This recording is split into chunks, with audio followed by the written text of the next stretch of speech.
Psalm 10:5. Yachilu derachav bechol et, mar'om mishpatecha minegdo, kol tzororav yafiach bahem. We begin up here with a call. I'm going to call this a call. It could be a hifil. This verb is a little bit different.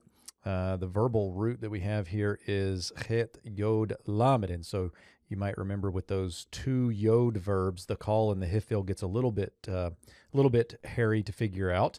But this is also a denominative verb, which means that it is derived from the word chayil, that means strength or valor or wealth or power, this kind of thing. And so the idea here, I think, is having to do with endurance or prosperity, something like that.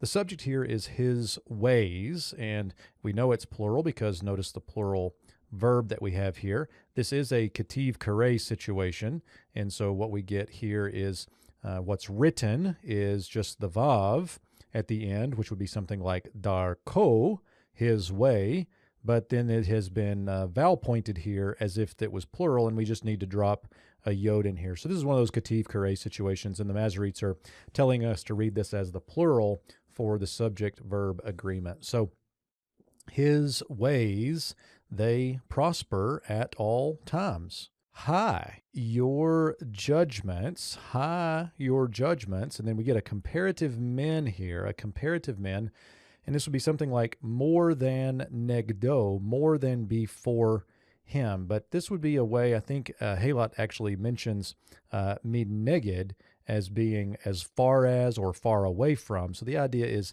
high are your judgments more than something right in front of you. This is, I think the ESV might go with something like before his eyes, but again, it's something like before him. Higher are your judgments than that which is before him, that kind of idea.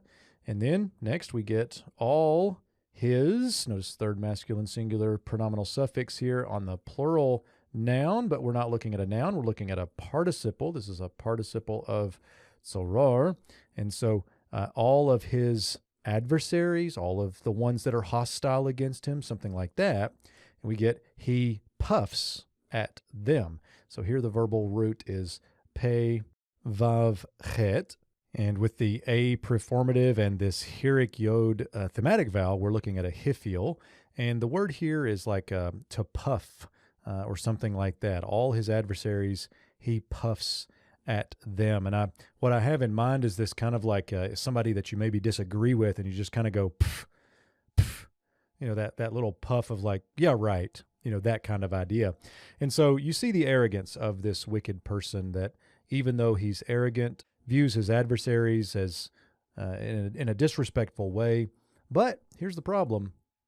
All of his ways prosper.